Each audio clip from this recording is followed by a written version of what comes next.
भारतीय इतिहास में राजपूताने का गौरवपूर्ण स्थान रहा है। यहाँ के रणबंकुरों ने देश, जाति, धर्म तथा स्वाधीनता की रक्षा के लिए अपने प्राणों का बलिदान देने में कभी संकोच नहीं किया, जिनके इस त्याग पर संपूर्ण भारत को गर्व हो रहा है।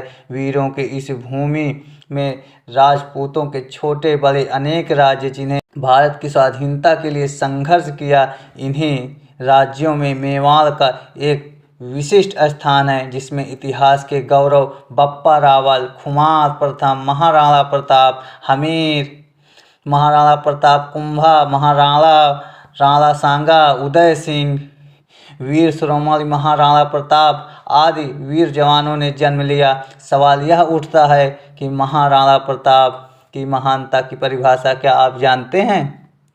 अकबर हजारों लोग की हत्या करके महान कहलाता है और महाराणा प्रताप हजारों लोगों की जान बचाकर भी महान नहीं कहलाए। ऐसा महाराणा प्रताप हमारे देश के इतिहास अंग्रेजों और कम्युनिस्टों से लिखा है कि उन्होंने उन लोगों को महान बनाया जिन्होंने भारत पर अत्याचार किया या जिन्होंने भारत पर आक्रमण किया या जिन्होंने भारत को लूटा, भारत धर्मावतरण किया और उनका मान मर्दन कर भारतीय गौरव को नष्ट किया। मेवाड़ के महान राजपूत नरेश महाराणा प्रताप अपने पराक्रम और शौर्य के लिए पूरी दुनिया में मिसाल के तौर पर जाने जाते हैं।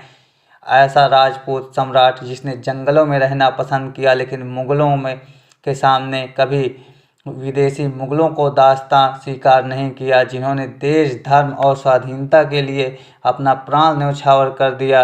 कितने लोग हैं जिन्हें अकबर की सच्चाई मालूम है और कितने लोग हैं जिन्हें महाराणा प्रताप का त्याग और संघर्ष को नहीं जाना है। प्रताप के काल में दिल्ली के तुर्क सम्राट अकबर का शासन था, जो भारत के सभी राजाओं महाराजाओं को अपने अधीन कर मुगल साम्राज्य की स्थापना कर इस्लामिक परचम को पूरे हिंदुस्तान में फहराना चाहता था। इनके लिए उतने नीति और अनीति दोनों ही सहारा किया।